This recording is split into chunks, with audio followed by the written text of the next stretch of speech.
अस्सलामुअलैकुम स्टूडेंट्स, आज हम एसएसटी पढ़ेंगे। तो सबसे पहले आप अपनी बुक देख लीजिए। आपके बुक का नाम है social planet class 8 SST. Chapter start करने से पहले आपको हम इसका कंटेंट दिखा देते हैं, आपका सिलेबस बता देते हैं। जैसे हमने पिछली बार बताया था कि आपका सिलेबस जो है उससे हमने थोड़ा कम कर दिया है। हिस्ट्री में आपके 3 चैप्टर थे, हाफिली में हमने बताया था कि आपको 2 पढ़ने हैं, तीसरा नहीं पढ़ना है। ज्योग्राफी में आपके 2 चैप्टर थे, आपको दोनों कंप्लीट करा दिए, आपको दोनों पढ़ने हैं। ठीक है, ज्योग्राफी में दोनों पढ़ने हैं। हिस्ट्री में पहला, तीसरा और चौथा पढ़ना है, सिर्फ ये नहीं पढ़ना है क्योंकि कंप्लीट नहीं हो पाया है। उसके बाद सिविक्स में हमें क्या पढ़ना है, सिर्फ और सिर्फ चैप्टर नंबर 3, जो कि हम आधा पार्ट करा चुके थे, आधा पार्ट इसका रह गया था। ठीक है, तो पेज नंबर 157 ओपन कर लिए। इसका लास्ट पार्ट हमारा जो है वो कंप्लीट कर देते हैं।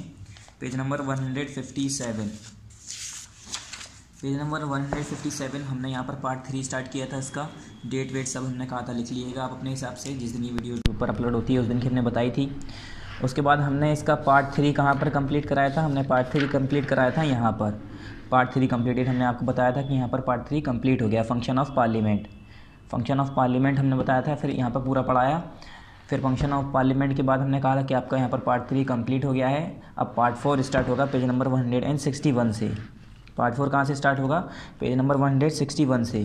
तो यहाँ पर आप लिख लिए part 4 started formation of government. यहाँ से अब हम पढ़ने जा रहे हैं, आज हमारा पार्ट 4 यहाँ से स्टार्ट होगा। चलिए स्टार्ट करते हैं। People choose representative through election. ये कह रहे हैं जो लोग बाग होते हैं, जो जनता होती है, वो अपना रिप्रेजेंटेटिव कैसे चूज़ करती है, इलेक्शन के ज़रिए, इलेक्शन के through. The territory is divided into areas called constituencies. और जो टेरिटरीज़ हैं वो एरियाज़ में, अलग अलग एरिया में डिवाइड कर दी जाती हैं, जिसे कहते हैं constituencies. The constituencies are divided on the basis of population. और अलग अलग कॉन्स्टिट्यूंसी ये जो डिवाइड होती है, जो एक टेरिटरी को अलग अलग कंस्टिट्यूंसीज में डिवाइड करते हैं, तो वो जो कंस्टिट्यूंसीज है वो अलग अलग पॉपुलेशन के हिसाब से, पॉपुलेशन के बेसिस पर डिवाइड की जाती है, बनाई जाती है। Many candidate contents from each constituency. और काफ़ी कैंडिडेट्स जो है एक कंस्टिट्यूंसी से क्या करते हैं, कंटेस्ट करते हैं इलेक्शन। ठीक है, he she can be the independent और represent a particular political party. चाहे लड़का हो या लड़की हो, वो अकेला या हो सकता है कुछ रिप्रेजेंट कर रहा हो कोई पॉलिटिकल पार्टी को। ठीक है, इंडिपेंडेंटली और मतलब रिप्रेजेंट कर सकता है वो किसी की मदद के बिना, अकेले। ठीक है, किसी भी पॉलिटिकल पार्टी को। Election are conducted by an electronic voting machine EVM। और जो इलेक्शन कंडक्ट होते हैं, इलेक्शन किस मशीन के ज़रिए होते हैं, उस मशीन को हम कहते हैं इलेक्ट्रॉनिक वोटिंग मशीन यानी EVM। The candidate with the highest number of vote is declare elected as the representative of that constituencies. और जो वो कैंडिडेट उसमें से जिसे सबसे ज़्यादा वोट मिले होंगे, सबसे ज़्यादा हाईएस्ट वोट मिले होंगे, वो कैसे डिक्लेयर करा जाएगा, उसे इलेक्टेड बता दिया जाएगा। और उसे क्या बताया जाएगा, उस कॉन्स्टिट्यूंसीज का रिप्रेजेंटेटिव बना दिया जाएगा। A party which secure the majority of the seat in the parliament is known as ruling party. और वो पार्टी जो कि मेजोरिटी वोट्स सिक्योर करती है, जिसे ज़्यादा वोट मिलते हैं पार्लियामेंट के अंदर, उसे जो है रूलिंग पार्टी बताया जाता है। The parties on the opposite side are call opposition parties. और जो उसके दूसरे अपोजिट साइड की पार्टी होती हैं, दूसरी पार्टीज़ जो जीत नहीं पाई, जो थोड़े सीटों से हार गई या उसके अपोजिशन में थी, उसके खिलाफ थी, तो उन्हें कहते हैं opposition parties. They check the functioning of the ruling party. वो क्या करते हैं, ऐसा नहीं है कि अब उनका काम ख़त्म हो गया, वो हार गई, तो वो हारी हैं वो पार्टी, तो ऐसा नहीं उनका काम ख़त्म हो गया। जो रूलिंग पार्टी है, जो जीती हुई पार्टी है, उसके ऊपर उसके फंक्शन को देखना कि वो काम सही से कर रही है कि नहीं। ठीक है, उससे क्वेश्चन आर्ग्यू करना, वो आर्ग्यू करते हैं, अपोजिशन का पूरा काम करते हैं। Election commission. The election are conducted by the election commission of India which is headed by the election commissioner. जो इलेक्शन कमीशन होता है हमारे इंडिया का, उसके ज़रिए हमारे इलेक्शन पूरा चलता है। इलेक्शन जो कराया जाता है वो कौन कराता है, इलेक्शन कमीशन के ज़रिए, जो कि हेड किसके ज़रिए होता है, इलेक्शन कमिश्नर। इसमें एक इलेक्शन कमीशन होती है पूरी, वो जो है इलेक्शन को कंडक्ट करती है, पूरा इलेक्शन का काम वही देखती है। और उसमें एक हेड होता है जिसे कहते हैं इलेक्शन कमिश्नर। ठीक है, जो पूरे इलेक्शन कमीशन को चला रहा होता है। The election commission perform the following function. अब ये कह रहे हैं इलेक्शन कमीशन कुछ फंक्शंस परफॉर्म करता है। पहला क्या है, it fixes the date for election. पहला काम है उसका, वो इलेक्शन की डेट फिक्स करता है कि इस दिन डेट होगी, तारीख, इस तारीख को इलेक्शन होंगे। It a lots constituencies. और वो कंस्टिट्यूंसीज को अलॉट करता है। इट अलॉट्स कंस्टिट्यूंसीज, इसका मतलब क्या है, अलॉट्स मतलब होता है बांटना, कंस्टिट्यूंसी मतलब कहते हैं उन्हें जो चुनने वाले होते हैं। ठीक है, बांटने सिलेक्ट करने वाले सिलेक्टर, तो ये जो है थोड़ा थोड़ा काम जो है डिस्ट्रीब्यूट कर देते हैं इस तरह से। It prepares electoral rolls and set up the polling booths, ये इलेक्टोरल रोल्स को सेटअप करते हैं, प्रिपेयर करते हैं और सेटिंग करते हैं, सेट करते हैं पोलिंग बूथ्स को कि कहाँ पर पोलिंग बूथ लगाने हैं, किस जगह पर इलेक्शन के लिए जाना है, किस जगह पर जनता आएगी इलेक्शन अपना वोट देगी। It provides ballot paper and electronic voting machine, वो बैलेट पेपर प्रोवाइड करती है और इलेक्ट्रॉनिक वोटिंग मशीन यानी EVM प्रोवाइड करती है। Through which the voters register their vote, जिसके ज़रिए जो वोटर्स होते हैं वो अपने वोट रजिस्टर करते हैं। It also declares the result after the counting of votes is over, और वही डिक्लेयर करती है रिज़ल्ट, वही रिज़ल्ट बताती है जब वोट पूरे ओवर हो जाते हैं, वोट देना ख़त्म हो जाते हैं। लॉ मेकिंग प्रोसीजर, अब इसका लॉ मेकिंग प्रोसीजर क्या है? ड्राफ्ट और proposal for making a law on any subject is called bill, ये कह रहे हैं कोई भी ड्राफ्ट या प्रपोजल जो होता है किसी लॉ को बनाने के लिए उसे हम क्या कहते हैं, उस किसी भी सब्जेक्ट पर उसे हम क्या कहते हैं, बिल कहते हैं कि बिल, ठीक है, बिल कहते हैं ना, बिल पास हो गया। It remain a bill so long as it is under consideration of the parliament and is put before the president for his assent, ये कह रहे हैं वो जब तक बिल रहेगा, जब तक वो कंसिडरेशन में रहेगा पार्लियामेंट के, ठीक है, पार्लियामेंट के कंसिडरेशन में रहेगा, और जब तक प्रेसिडेंट के एसेंट में रहेगा, प्रेसिडेंट के पास रहेगा, जब तक उसे वो क्या कहेंगे, हम बिल ही कहेंगे। It is only after it gets the assent of the president and is publish in the gazette, और जब that is called an act और लॉ, ये कह रहे हैं उसे हम एक्ट और लॉ जब कहते हैं जब वो क्या हो जाता है, प्रेसिडेंट के एसेंट से पास हो जाता है और वो पब्लिश हो जाता है गेजेट में आके, ठीक है, सबके सामने आ जाता है वो, मतलब उसकी ये कह सकते हैं हम कि उसके लिए अलाउ कर देते हैं कि हाँ ये लॉ ठीक है, ये बना सकते हैं। तो वो जब तक जो है कानून उसके पास रहेगा, प्रेसिडेंट के पास, पार्लियामेंट के पास, तब तक वो क्या रहेगा, एक बिल रहेगा, जब तक वो पास नहीं हो जाएगा, जब तक उसे हम एक्ट या लॉ नहीं कहेंगे। An ordinary bill has to pass through many stages to take the shape of law, ये कह रहे हैं एक ऑर्डिनरी बिल को काफ़ी स्टेजेस से पास होना पड़ता है लॉ बनने के लिए। The procedure is as under, ये कह रहे हैं इसका प्रोसीजर हमने पूरा आपको नीचे समझाया है, 1 बाय 1 देखते हैं। पहला क्या है, the first stage is the introduction और प्रेजेंटेशन ऑफ द बिल, सबसे पहली स्टेज क्या होती है, उस बिल का इंट्रोडक्शन देना, बताना और उसकी प्रेजेंटेशन देना कि उस बिल से क्या क्या फ़ायदा होगा, कैसे, क्यों बनाया है, किस वजह से बनाया है।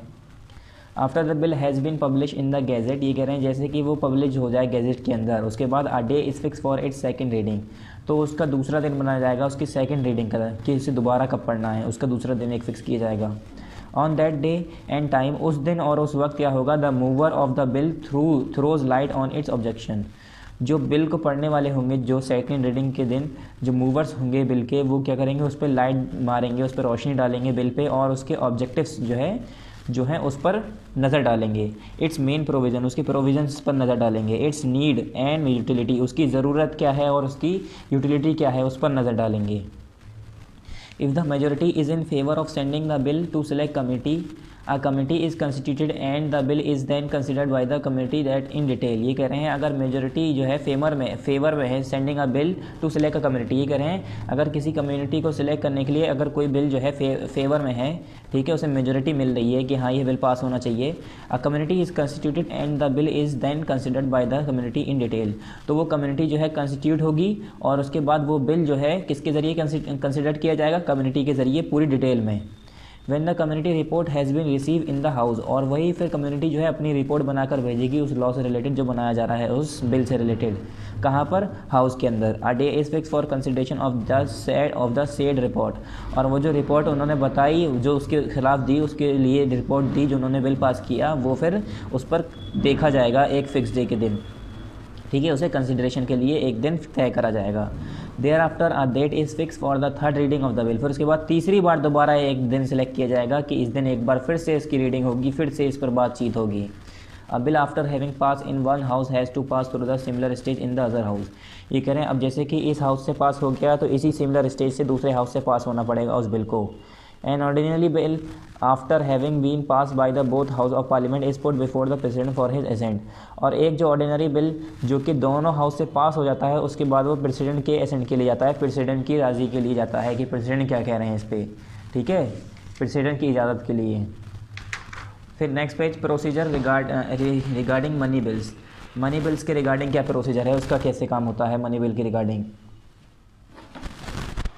Procedure for passing money bill is a bit different from the procedure made for passing ordinary bill, ये कह रहे हैं प्रोसीजर जो है मनी बिल को पास करना वो थोड़ा सा अलग है, जैसे कि हमारा ऑर्डिनरी बिल को हम पास करते हैं उससे थोड़ा डिफरेंट है। A money bill is that which is concern with any of the following matter. ये कह रहे हैं मनी बिल वो है जो कि इन फॉलोइंग मैटर से कुछ कंसिडर कर रहा हो, ठीक है, इन फॉलोइंग मैटर से कंसर्न हो, जुड़ा हुआ हो, जैसे कि imposing a new tax, reducing और इंक्रीजिंग ऑफ एग्जिस्टिंग टैक्स, जैसे कि कोई नया टैक्स लगाना है या इंक्रीज़ करना है या कम करना है या घटाना है नए जो हमारा पहले से टैक्स चल रहा है, ठीक है। Expenditure out of consolidated fund of India, जो इंडिया का पूरा कंसोलिडेटेड फंड है उस पर एक्सपेंडिचर कितना हुआ है, ठीक है। और contingency fund of India, India का जो कंटिजेंसी फंड है उस पर रेजिंग और रीपेमेंट ऑफ लोन और इंटरेस्ट और लोन का रीपेमेंट या रेजिंग बढ़ाना या उसका रीपेमेंट करना। To put any government expenditure in consolidated fund, या कोई गवर्नमेंट का एक्सपेंडिचर जो है कंसोलिडेटेड फंड में रखना। A money bill also has to pass through similar stages in the both the houses before it is finally passed। ये कह रहे हैं जब वो मनी बिल भी हमारा इन दोनों हाउस से सिमिलर स्टेज से पास होना चाहिए, जबकि वो फाइनल स्टेज से पास हो उससे पहले।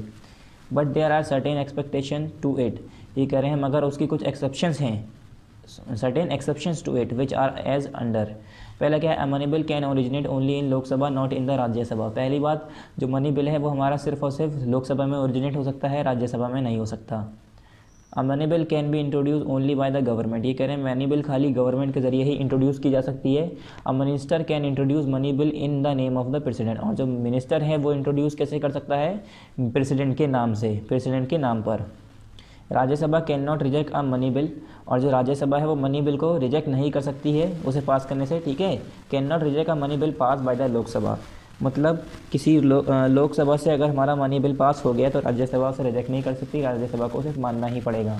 It can delay it for a maximum period of 14 days, बस वो उसे डिले कर सकती है 14 दिन तक, उसे रिजेक्ट नहीं कर सकती अगर वो लोकसभा ने उसे राज़ी कर दिया है, पास कर दिया है बिल को। The president can not exercise his veto power over the money bill, और जो प्रेसिडेंट है वो अपनी वीटो पावर को, पूरी पावर को मनी बिल के ऊपर एक्सरसाइज नहीं कर सकता है। And has to give his assent, और अपनी जैसे एसेंट देनी है उसके लिए he can not return it for reconsideration also, और उसे दोबारा रिकन्सिडरेशन के लिए भी वो रिटर्न नहीं कर सकता, ना ही उस पर कोई अपना वीटो पावर यूज़ करके उसे रोक सकता है, ठीक है, कोई ऐसी एक्सरसाइज नहीं कर सकता अपनी पावर का, और ना ही उसे रोक सकता है। And he can not return it for reconsideration also, यहाँ तक कि प्रेसिडेंट उसे रिकन्सिडरेशन के लिए भी रिटर्न नहीं कर सकता। उसके बाद हम एक्सरसाइज देख लेते हैं, हमने एक्सरसाइज कर रखी है। पहला हमारा क्या है, चूज़ द करेक्ट ऑप्शन, हर बार की तरह बुक में ही करना है। पहला क्वेश्चन इसका क्या है, the nature of India government is parliamentary, presidential, dictatorship और नन ऑफ दीज। तो हमें पता है हमारी इंडियन गवर्नमेंट कैसी है, पार्लियामेंट्री फॉर्म ऑफ गवर्नमेंट है, अभी हमने चैप्टर भी यही पढ़ा है, तो हमारा इसका पहले क्या हुआ, ऑप्शन ए हो गया। सेकेंड क्या है, the tenure of Rajya Sabha member is, जो राज्यसभा मेंबर का टेन्योर होता है वो कितना होता है, 2 साल। कितना होता है राज्यसभा के टेन्योर, मेंबर का टेन्योर 2 साल, ठीक है, कितना होता है, 2 साल। उसके बाद पहले इसका भी ए, इसका भी ए, ठीक है। थर्ड है हमारा, the election are conducted by the, जो इलेक्शन होते हैं वो किसके ज़रिए कंडक्ट किए जाते हैं, लोकसभा, राज्यसभा, इलेक्शन कमीशन, तो नन ऑफ दीज, किसके ज़रिए, वैसे तो इलेक्शन कमिश्नर कराता है, कौन कराता है, इलेक्शन कमिश्नर कराता है पूरा, ना लोकसभा ना राज्यसभा, इलेक्शन कमीशन कुछ नहीं, इलेक्शन कमीशन कराता है वैसे, और नन ऑफ दीज देखें तो नहीं होना चाहिए। तो चलिए इसका ऑप्शन सही करते हैं, तो इसका ऑप्शन डी नहीं है, इसे हटा दे रहे हैं, इसका ऑप्शन सी कर दिए, इलेक्शन कमीशन करता है। कौन कराता है सारा, इलेक्शन कमीशन, इसका कर लिए ऑप्शन नंबर सी। उसके बाद क्वेश्चन नंबर 4 पे जाते हैं, the term parliament is drive from the word, जो हमारा टर्म पार्लियामेंट है वो किस वर्ड से ड्राइव हुआ है, पार्ले वर्ड से ड्राइव हुआ है। किस वर्ड से ड्राइव हुआ है, पार्ले वर्ड, ठीक है स्टूडेंट। तो इसका क्या होगा, ऑप्शन नंबर बी हो गया। पहले का ए, दूसरे का ए, तीसरे का सी, चौथे का बी। पांचवा देखते हैं, who is chairman of the Lok Sabha, Lok Sabha का चेयरमैन कौन होता है, हमारा स्पीकर। कौन होता है, स्पीकर, जो बोलने वाला होता है, ठीक है। इसका हो गया ऑप्शन नंबर बी, इसका भी बी, इसका भी B. Who is the chairman of the Rajya Sabha, Rajya Sabha का चेयरमैन कौन होता है, प्राइम मिनिस्टर, स्पीकर या वाइस प्रेसिडेंट। तो चेयरमैन कौन होता है, वाइस प्रेसिडेंट होता है, राज्यसभा का चेयरमैन कौन होता है, वाइस प्रेसिडेंट। कौन, वाइस प्रेसिडेंट। फिर ट्रू फॉल्स पे आ जाते हैं, ये है हमारा पहला, the prime minister is the final authority in the passing of a bill. ये कह रहे हैं जो हमारा प्राइम मिनिस्टर होता है वही हमारा फाइनल अथॉरिटी होती है बिल पास करने के लिए, मतलब अगर बिल पास होना है तो फाइनल लास्ट में जो हमारा बिल जाता है वो हमारे प्राइम मिनिस्टर के पास जाता है, तो ऐसा कुछ है या नहीं है, तो हमें ये बताना है ट्रू और फॉल्स। तो ये क्या है, ये फॉल्स है। क्यों? क्योंकि जो प्राइम मिनिस्टर होते हैं वो फाइनल अथॉरिटी नहीं होते, प्रेसिडेंट होता है, ठीक है, जो कि बिल पास करता है। तो ये क्या हो गया, फॉल्स हो गया। फिर क्वेश्चन नंबर 2 है इसका, हम ट्रू फॉल्स कर रहे हैं, ठीक है। पहले का क्या है, फॉल्स। दूसरा क्या है हमारा, every state in India has a by cameral house. ये कह रहे हैं जो इंडिया है उसके अंदर, हर स्टेट के अंदर बाई कैमरल हाउस है। तो हर स्टेट के अंदर बाई कैमरल हाउस है, हमने बताया था नहीं, कुछ स्टेट में यूनी कैमरल भी है, कुछ में बाई कैमरल है। तो ये क्या हो गया हमारा, फॉल्स हो गया। थर्ड क्या है, the finance bill needs absolute majority to get pass. ये कह रहे हैं जो हमारा फाइनेंस बिल होता है उसे एब्सोल्यूट मेजोरिटी चाहिए होती है वो बिल पास होने के लिए। तो ये बिल्कुल ट्रू है, जब तक उसे मेजोरिटी नहीं मिलेगी वो बिल पास नहीं होगा। फिर हमारा फोर्थ है, member of Rajya Sabha are directly elected by the people. ये कह रहे हैं जो मेंबर्स होते हैं राज्यसभा के वो डायरेक्टली इलेक्ट होते हैं पीपल्स के ज़रिए, मतलब लोग बाग के ज़रिए। तो ये क्या है हमारा, ये है हमारा फॉल्स, क्योंकि मेंबर्स ऑफ राज्यसभा हमारे जो डायरेक्टली इलेक्टेड नहीं किए जाते हैं, किसके ज़रिए, पीपल्स के ज़रिए। तो क्या हो गया, फॉल्स। यहाँ है member of Lok Sabha are directly elected by the people. तो ये हमारा ट्रू है, क्योंकि members of Lok Sabha are directly elected by the peoples, ये ठीक है। उसके बाद हम आ जाते हैं सी पर, मैच द फॉलोइंग पे। पहला इसका क्या था, फॉल्स, फिर ट्रू, फिर फॉल्स, फिर ट्रू। फिर आ जाते हैं हम मैच द फॉलोइंग कॉलम्स पे। कॉलम 1 क्या है हमारा और कॉलम 2 यहाँ पर दिया है। कॉलम 1 में क्या है, पहला total number of MPs in the Lok Sabha. Lok Sabha के अंदर टोटल नंबर ऑफ एमपी कितने होते हैं, मेंबर ऑफ पार्लियामेंट, एमपीज कितने होते हैं लोकसभा के अंदर। तो मैंने बताया था 545 एमपीज होते हैं। कितने होते हैं, 545। तो आप इस पर बी पर फर्स्ट लिख लिए। फिर सेकंड है total number of member in the Rajya Sabha. Rajya Sabha के अंदर टोटल नंबर ऑफ मेंबर्स कितने होते हैं, तो वो कितने होते हैं, 250। कितने होते हैं, 250। तो ये हो गया हमारा दूसरा। थर्ड है the salary of president of India. जो प्रेसिडेंट ऑफ इंडिया है, इंडिया के जो प्रेसिडेंट हैं उसकी सैलरी कितनी है, उनकी सैलरी कितनी है, उनकी सैलरी कितनी है, 1.5 लाख, ठीक है, 1.5 लाख। फोर्थ है members nominated by the president in the Lok Sabha. ये कह रहे हैं लोकसभा के अंदर जो मेंबर नॉमिनेट होते हैं प्रेसिडेंट के जरिए वो कितने होते हैं। तो फोर्थ का हो गया हमारा 2। 2 मेंबर ऐसे होते हैं जो कि प्रेसिडेंट अपने मेंबर्स नॉमिनेट करता है, किसके जरिए नॉमिनेट होते हैं, वो प्रेसिडेंट के जरिए।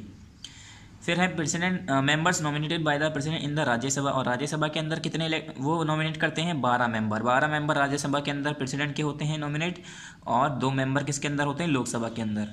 फिर आ जाते हैं हम यहाँ पर एक्सरसाइज डी पर, फिल इन द ब्लैंक्स। इसमें पहला क्या है हमारा, यहाँ पर देखिए हेल्प बॉक्स भी दिया है आपको। पहला क्या है, the president call the leader of the majority group to form the government. हमने ये पता है जो हमारा जो मेजोरिटी ग्रुप होता है उसे गवर्नमेंट बनाने के लिए हम उसके लीडर को प्रेसिडेंट बुलाता है, कॉल करता है। तो पहला क्या हुआ, प्रेसिडेंट। पहला क्या हो गया, प्रेसिडेंट। सेकेंड है the vice president is the chairman of the Rajya Sabha. Rajya Sabha का चेयरमैन कौन होता है, राज्यसभा का चेयरमैन कौन होता है, वाइस प्रेसिडेंट। फिर सेकंड है हमारा dash member in the Rajya Sabha retire after every 2 year. बताइए कितने मेंबर जो है राज्यसभा के अंदर हर 2 साल में रिटायर होते हैं।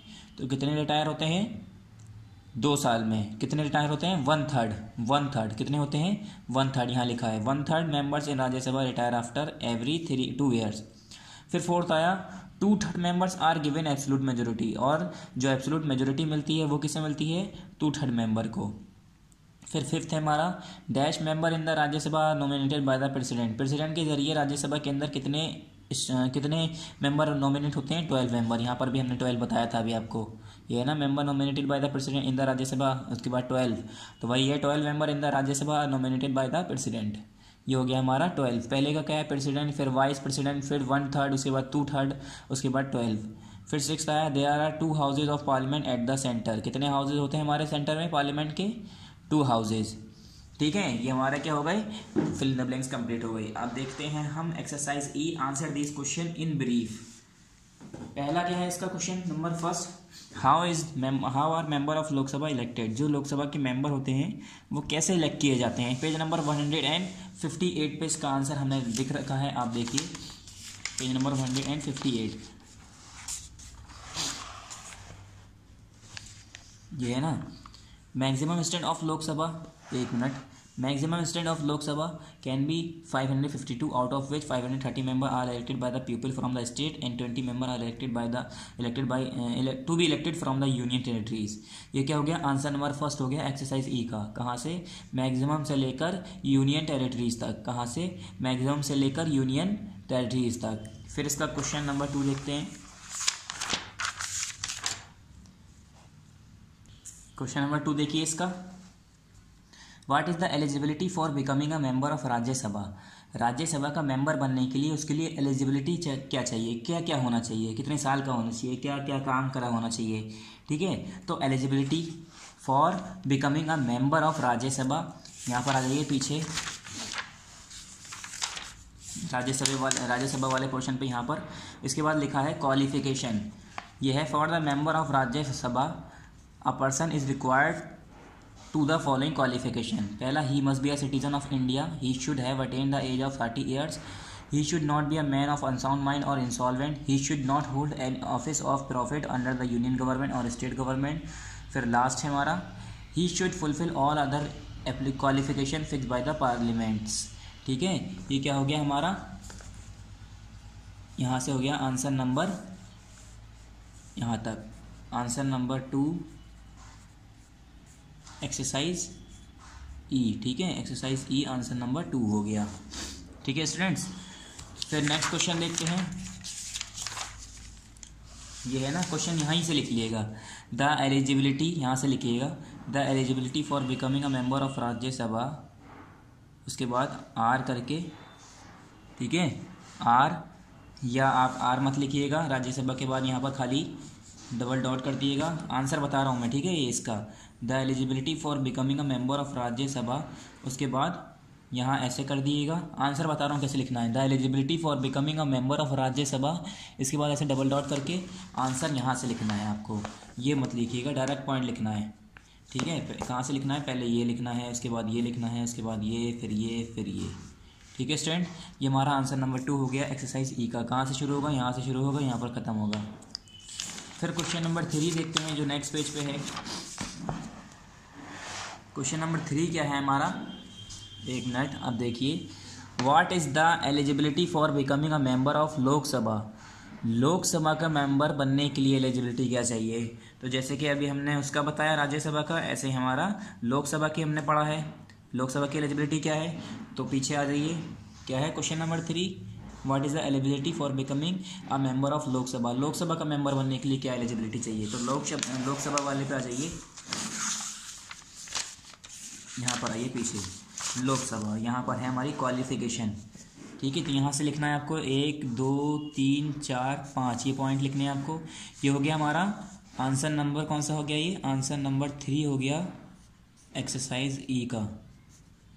ठीक है, आंसर नंबर 3 हो गया एक्सरसाइज ई का। क्वेश्चन में से ही पहले लिखेंगे, क्वेश्चन में से हमें क्या लिखना है, यहाँ से लिखेंगे द एलिजिबिलिटी से लेके the eligibility for becoming a member of Lok Sabha, उसके बाद ऐसे करके, ठीक है, ऐसे करके पहले लिखेंगे the eligibility for becoming a member of Lok Sabha, ऐसे 2 पॉइंट करके।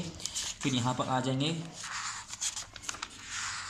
पेज नंबर 158 पे, यहाँ पर देखिए, उसके बाद यहाँ से लिखेंगे आप पूरा यहाँ तक। ठीक है, हो जाएगा आंसर नंबर 3 एक्सरसाइज ई का हो जाएगा, exercise E answer number 3। Page number 158 है, यहाँ पर आप लिख लिए क्वेश्चन में, पेज नंबर 158। ठीक है स्टूडेंट्स, हमारा क्वेश्चन नंबर ये 2 का था आंसर, इसका भी पेज नंबर लिख दे रहे हैं। पेज नंबर कहाँ पर लिखा है हमने क्वेश्चन नंबर 2, यहाँ देखिए कहाँ लिखा है, page number 159, answer number 2 exercise ई। तो हम यहाँ पर बता दे रहे हैं आपको, पेज नंबर 159 यहाँ पर लिख लिए। ठीक है, अब नेक्स्ट क्वेश्चन नंबर 3 हो गया हमारा। क्वेश्चन नंबर 4 पे आ जाते हैं, how are members of Rajya Sabha elected. ये कह रहे हैं राज्यसभा के मेंबर कैसे इलेक्ट किए जाते हैं। तो ऐसे ही क्वेश्चन है सिमिलर, पेज नंबर राज्यसभा पे आ जाइए, पेज नंबर 159 पे देखिए, यहाँ पर total member of Rajya Sabha can not exceed 250, out of it 12 member can be nominated by the president. These should be person distinguish in field of science, art, literature और social services. ठीक है, एक एक करके हम पूरा इसका तरीका लिखेंगे। इन्होंने क्वेश्चन क्या पूछा है, how are members of Rajya Sabha are elected. Question क्या है, question number 4, how are member of Rajya Sabha elected. How are member of Rajya Sabha elected, Rajya Sabha के जो मेंबर होते हैं वो कैसे इलेक्ट किए जाते हैं, राज्यसभा के जो मेंबर होते हैं उन्हें कैसे इलेक्ट किया जाता है या वो कैसे इलेक्ट होते हैं। तो इसका क्वेश्चन का आंसर देखते हैं हम। इन्होंने ये पूछा है कि कैसे इलेक्ट किए जाते हैं, प्रोसेस पूछा है, ठीक है, ये नहीं पूछा कि कितने कैसे कौन कितने इलेक्ट किए जाते हैं, कैसे कौन कौन करता है। तो यहाँ से लिख लिए, members are elected by the elected members of the state legislative assembly. They are elected by proportional representation through single transferable vote system. The members of state legislative assemblies assemble in their respective capital to cast their votes for their election। यहाँ तक हो गया हमारा answer number 4। Answer number 4 exercise ई। क्या हो गया, answer number 4 exercise ई हो गया, ठीक है। यहाँ तक हमारा आंसर नंबर 4 एक्सरसाइज ई हो गया। नेक्स्ट क्वेश्चन, क्वेश्चन नंबर 5 देखते हैं। क्वेश्चन नंबर 5 देखिए यहाँ पर। क्वेश्चन नंबर 5 क्या है, ये हमारा क्या था, पेज नंबर 158 था। चलिए देख लेते हैं किस पेज पर था हमारा ये था हमारा पेज नंबर 158 पर। किस पेज पर, पेज नंबर 158 पर। आंसर नंबर 4 एक्सरसाइज ई का आंसर, ठीक है। आंसर दिख रहा होगा आपको, तीनों लाइन लिखनी है। क्वेश्चन नंबर 5, क्वेश्चन नंबर 5 क्या है, describe the composition of Lok Sabha. Lok Sabha के कंपोजिशन को हमें डिस्क्राइब करना है। फिर से लोकसभा वाले पार्ट पर आ जाइए, हमने अभी जहाँ लोकसभा का पढ़ा है उसके पार्ट पर आ जाइए। हमारा आ गया कंपोजिशन ऑफ लोकसभा। तो कंपोजिशन में हमारा ये आंसर सेम ही हो जाएगा, मैक्सिमम स्ट्रेंथ से लेकर पूरा, ठीक है। कहाँ से, कंपोजिशन वाला मैक्सिमम स्ट्रेंथ से लेके, ठीक है। यहाँ से देखिए क्वेश्चन नंबर 5 का आंसर है। सॉरी स्टूडेंट्स, थोड़ा सा चेंज करना पड़ेगा आपको। क्वेश्चन नंबर जो फर्स्ट का आंसर है उसे हटा दिए, ये वाला आंसर आपका फर्स्ट का नहीं है, सॉरी, वेरी वेरी सॉरी, आपको इसे थोड़ा सा चेंज करना पड़ेगा। आंसर नंबर फर्स्ट आप यहाँ से कर लिए, यहाँ से, ठीक है, ठीक है। कहाँ तक करना है आपको, वोट तक, सिंपल मेजोरिटी ऑफ वोट तक, ये हमारा आंसर नंबर फर्स्ट होगा। सॉरी, वेरी सॉरी, आपको वो वाला आंसर नहीं करना है। एक्सरसाइज एफ का गलती से हमने दूसरा लगा दिया, ठीक है। थोड़ा बहुत सेम, वैसे अगर हम चाहें तो वो भी लिख सकते हैं, गलत नहीं है, मगर अप्रोप्रिएट आंसर हमारा जो है वो ज़्यादा ये है। तो आंसर नंबर फर्स्ट एक्सरसाइज का ये करिएगा और इसे आंसर नंबर 5 कर दिए।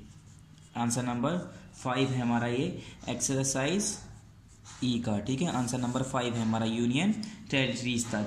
कहाँ पर, यूनियन टेरिटरीज तक, ठीक है। वैसे तो अगर देखा जाए तो यहाँ तक हमारा पूरा आंसर होना चाहिए, क्योंकि इसमें जो है ये भी बताया गया है कि प्रेसिडेंट जो है हमारे, उनके पास ही पावर होती है कि वो 2 मेंबर जो है एंग्लो इंडियन कम्युनिटी से भी नॉमिनेट कर पाएँ। तो चलिए इसका पूरा कर लिए। आंसर नंबर 5 एक्सरसाइज ई का यहाँ तक हो गया। आंसर नंबर 5 का ये पूरा हो गया। आंसर नंबर 5 का ये पूरा यहाँ तक हो गया, ठीक है। और आंसर नंबर 1 का जो हमने चेंज कराया वो यहाँ से लिख लिए, द मेंबर से लेकर पूरा वोट तक, ठीक है, वोट तक। सॉरी स्टूडेंट, हमने एक बार गलत करा दिया, तो आपको ये आप सही कर लिए, ठीक है, यहाँ तक होगा। क्वेश्चन नंबर 6 पर आ जाते हैं। ये हमारा क्वेश्चन नंबर कहाँ पर है, पेज नंबर 158 पर है, 5 का, पेज नंबर 158 कंपोजिशन। फिर आते हैं, how do people elect their representative. लोग बाग अपने रिप्रेजेंटेटिव को कैसे इलेक्ट करते हैं, कैसे सिलेक्ट करते हैं, तो हमें पता है through vote system, through election. तो इसमें कुछ नहीं करना है, आप लिखेंगे यहाँ पर अपने आप, people elect their representative, people elect their representative through THROUGH, through किसके ज़रिए, थ्रू वोट सिस्टम या थ्रू इलेक्शन, इलेक्शन लिख लिए, थ्रू इलेक्शन,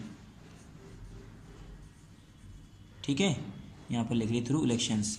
यहाँ पर how do people elect their representative, आप लिखेंगे people elect their representative through elections. यहाँ तक आंसर कंप्लीट हो गया। फिर question number 7, describe the composition of Rajya Sabha. अब राज्यसभा का कंपोजिशन बताना है, तो राज्यसभा वाले पार्ट पर जाइए, पेज नंबर 159। यहाँ पर है हमारा राज्यसभा का, तो ये थोड़ा सा बड़ा है। Total member of Rajya Sabha can not exceed 215, out of it 12 member can be nominated by the president. There should be person distinguish in field of science, art, literature of और science services. Rest are to be elected by the state legislative assembly in union territories. Number of representatives to each state and union territory is fixed on the basis of population. बस यहीं तक करिए, अगर हम हर state की बताने लगे तो बड़ा हो जाएगा आंसर। तो यहाँ पर हो गया answer number 7, exercise E. Answer number 7 total से लेकर पॉपुलेशन तक, on the basis of population तक होगा आंसर, ठीक है। कहाँ से? टोटल मेंबर ऑफ राज्यसभा से लेकर कहाँ तक? बेसिस ऑफ पॉपुलेशन तक, ठीक है स्टूडेंट्स। यहाँ पर हमारा आंसर नंबर 7 कंप्लीट हो गया। अगर ये पूरा लिखेंगे तो बहुत बड़ा हो जाएगा, तो बस इतना ही कर लीजिए आप, पॉपुलेशन तक, ठीक है। देख लिया आप, आंसर देख लीजिए एक बार, यहाँ तक करना है आपको। पेज नंबर 159 पर इसका आंसर हो गया। जल्दी से फिर से एक्सरसाइज पर आ जाइए, यहाँ पर लिख लीजिए page number 159। Next question number F, exercise F, question number first. Answer this question in detail, explain the structure and सेलियन feature of the Lok Sabha. अभी हमने इसके स्ट्रक्चर को बताया है आपको। स्ट्रक्चर ऑफ लोकसभा हम बता चुके हैं यहाँ पर, ठीक है। स्ट्रक्चर ऑफ लोकसभा अभी हमने आंसर बता दिया पूरा। उसके बाद आप पूछ रहे हैं सेलियन फीचर ऑफ लोकसभा। चलिए अभी क्वेश्चन नंबर 2 पढ़ते हैं। एक्सप्लेन द स्ट्रक्चर, इसका भी स्ट्रक्चर हम बता चुके हैं। इसका सेलियन फीचर ऑफ राज्यसभा पढ़ रहे हैं। चलिए क्वेश्चन नंबर 3 पढ़ते हैं, क्योंकि इसमें हम ये पूरा पार्ट कर चुके हैं दोनों। तो क्वेश्चन नंबर 3 पे आइए। Describe the financial and legislative power of the Indian parliament. Indian parliament की फाइनेंशियल और लेजिस्लेटिव पावर को डिस्क्राइब करना है क्वेश्चन नंबर 3 का आंसर। फाइनेंशियल और लेजिस्लेटिव पावर यहाँ पर पेज नंबर 160 पर है इसका आंसर। पेज नंबर 160 पर है इसका आंसर। जल्दी से पेज नंबर 160 पर आइए। Question number 3 exercise F. Legislative power ये पूरा लिखना पड़ेगा, और फाइनेंशियल पावर, ठीक है। फाइनेंशियल पावर का पूरा आपको बताना पड़ेगा। फाइनेंशियल पावर पूछा है तो यहाँ से यहाँ तक ऐसे ही हेडिंग डाल के, फिर लेजिस्लेटिव पावर पूरा हेडिंग डाल के यहाँ से यहाँ तक। ये क्या हो जाएगा? Answer number 3 exercise F. Answer number 3 exercise F. Describe the financial and legislative power of the Indian parliament. यहाँ पर आ गए हम। ये हमारा क्या हो गया? दोनों। ये हमारा यहाँ से हो गया आंसर नंबर 3 एक्सरसाइज एफ, ठीक है। ये दोनों हो गए। बता रहे हैं हम कहाँ से शुरू हुआ, यहाँ से शुरू हुआ, यहाँ पर ख़त्म हुआ। आंसर नंबर 3 एक्सरसाइज एफ यहाँ पर ख़त्म हुआ।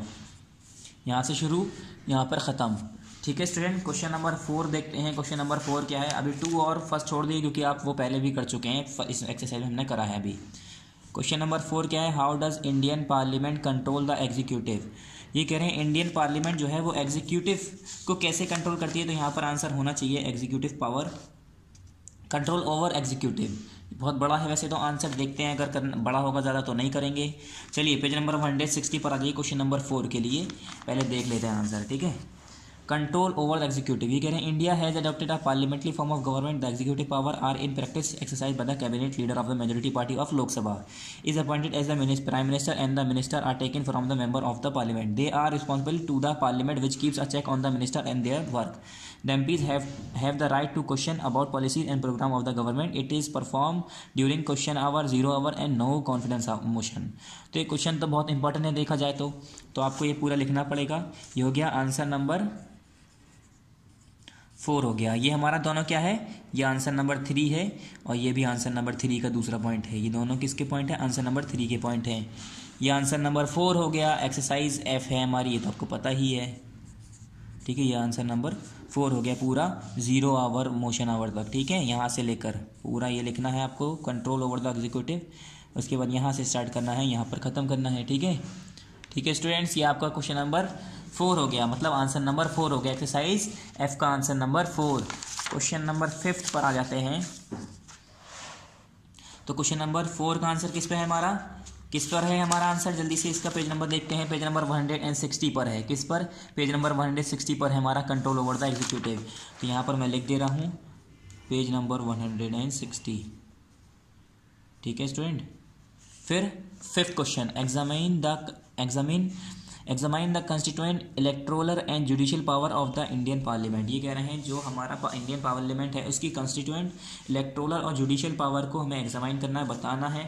तो फिर से पेज नंबर 50 पे आ जाइए, 160 पर आ जाइए। कंस्टिट्यूएंट इलेक्टोरल और जुडिशियल पावर, तो यहाँ पर देखिए इलेक्टोरल, जुडिशियल, कंस्टिट्यूएंट, सारी पावर आपको यहाँ बताइए। जुडिशियल पावर ये हो गया, इलेक्टोरल पावर ये हो गया, और यहाँ पर हमारी कंस्टिट्यूएंट पावर आ गई, कॉन्स्टिट्यूशन की पावर, ठीक है। ये क्या हो गया? आंसर बहुत बड़ा हो जाएगा, तो इसे ऐसा करते हैं हम कट कर दे रहे हैं। ज़्यादा बड़े आंसर करना भी ठीक नहीं है, ठीक है, आपको याद भी तो होने चाहिए। यहाँ पर इससे कट कर दिए, ठीक है स्टूडेंट। क्वेश्चन नंबर 5 कट कर दिए, क्वेश्चन नंबर 1 भी कट कर दिए, क्वेश्चन नंबर 2 भी कर दिए, क्योंकि स्ट्रक्चर पूरा हम बता चुके हैं। सैलिएंट फीचर भी उसके अंदर बताया था हमने, मतलब उसका फीचर क्या है राज्यसभा का, लोकसभा का, तो ये आप पहले से हम इस वाले में कर चुके हैं। ठीक है, अभी हमने यहाँ पर बताया था स्ट्रक्चर और कंपोजिशन पूरा बताया था आपको। तो ये फर्स्ट, सेकंड और 5th क्वेश्चन आप कट कर दिए। ठीक है स्टूडेंट्स, तो आपका यहाँ पर चैप्टर कंप्लीट हो गया और मेरे हिसाब से आपको सिर्फ यही चैप्टर पढ़ना है। तो हम दोबारा से आपका कंटेंट ओपन कर लेते हैं, आपको सिलेबस बता देते हैं जिससे आपका कंफ्यूज ना हो। देखिए, आपको एग्ज़ाम के लिए क्या क्या पढ़ना है मैं बता रहा हूँ। हिस्ट्री में आपको ये 2 चैप्टर पढ़ने हैं। कौन कौन से? चैप्टर नंबर 3 पढ़ना है, चैप्टर नंबर 4 पढ़ना है हिस्ट्री में आपको, क्योंकि 5th हुआ नहीं है तो आपको ये नहीं पढ़ना है, इसलिए हमने यहाँ पर छोटा सा कट लगा रखा है। हम आपको वीडियो बना के भेजेंगे, मगर एग्ज़ाम के लिए आपको नहीं पढ़ना है। एग्ज़ाम के लिए क्या क्या पढ़ना है आपको? चैप्टर 3 और चैप्टर नंबर 4 सिर्फ, और ये दोनों चैप्टर आपको हिस्ट्री में पढ़ने हैं। फिर ज्योग्राफी में आपके हमारा 2 और 3 दोनों कंप्लीट हो चुका है। आप हो सकता है आपके पास पहुँच भी गई हो वीडियो, तो 2 और 3 दोनों आपको पढ़ना है। मैंने टिक लगाया है, देखिए आप भी टिक लगा लिए। चैप्टर नंबर 3 पढ़ना है हिस्ट्री में, चैप्टर नंबर 4 पढ़ना है हिस्ट्री में। ये दोनों आप टिक लगाइए जल्दी से अपनी बुक में, जो पढ़ना है उस पर टिक लगाइए। ठीक है, कुछ भी सर्किल बना लिए, स्टार बना लिए। तो यहाँ पर आप 3, 4 पढ़ेंगे। ज्योग्राफी में क्या पढ़ेंगे? आप क्या याद करेंगे? चैप्टर नंबर 2 और 3 याद करेंगे। सिविक्स में क्या याद करेंगे? आपको सिर्फ और सिर्फ चैप्टर नंबर 3 याद करना है, जो आज हमारा कंप्लीट हो गया है। ठीक है, तो आप इन सब पर टिक लगा लिए। ये सिर्फ 5 चैप्टर पढ़ने हैं। एग्जीक्यूटिव वाला मत पढ़िएगा, क्योंकि अभी ये पूरा भी नहीं हुआ है, इसकी हमने वीडियो भी नहीं बनाई है। So thank you very much students, जो हमने आपको चैप्टर बताए हैं सिर्फ वही चैप्टर पढ़िएगा, उसी में से एग्जाम में आएगा।